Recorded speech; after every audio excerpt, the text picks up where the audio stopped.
الرحيم وعبد الله محمد آدم قدومي كحيانك حزب كتير أهنا قسمها قدوميها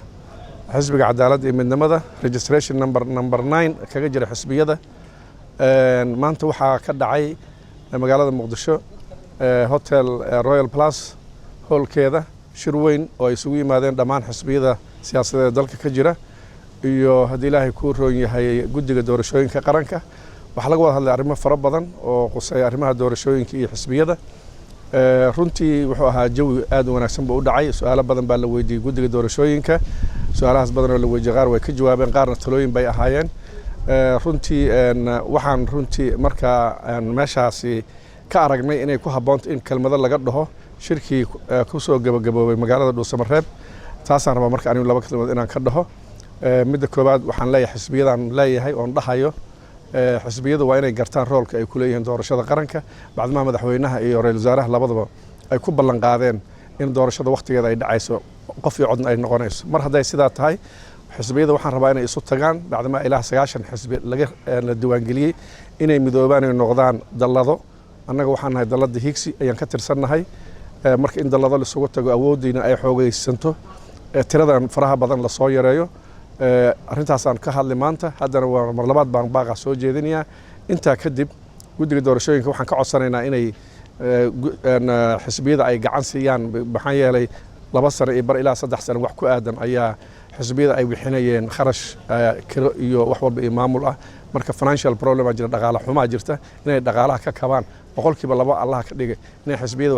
ay wax incentive ay siiyaan oo qalabka xafiisyada waxaas ay ka kaalmeystaan waa soo jeedinayaa inta ka bacdi waxaan rabaa inaan laba kelmadood ka dhaho shirki ka dhacay magaalada Dhuusamareeb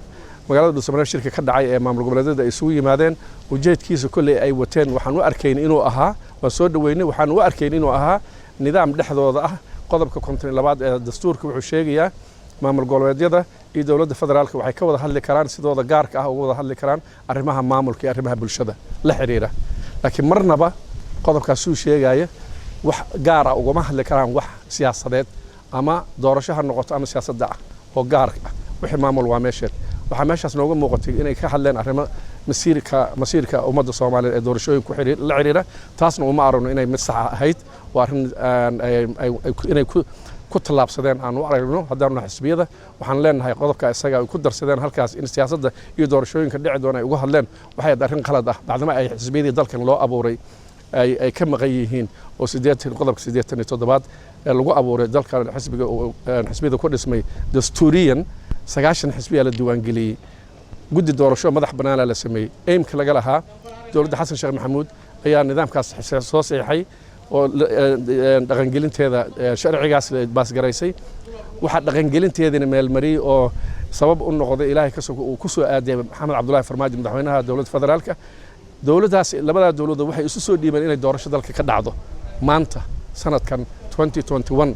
waxa halka ka muuqata inay arrinta ay ahayd la baal maray oo nidaam 4.5 ay dib u noqosho halkaas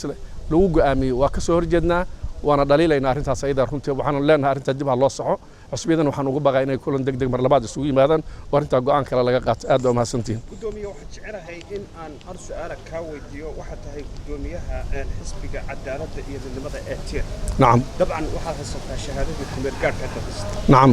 xisbiyada kale marka laga yimaado xisbiga diyaar ma yahay in uu shahaadada rasmiga qaato si uu uga qayb galo doorashada dalka soo wajahay هذه سؤال aad u fiican waaye waa kama hadinaya xisbiga TV-ga qaranka STN SNTV sorry waxa way runtii waa diyaar baan u nahay waxa la leeyahay ilaa 9 gobol sharci ma aha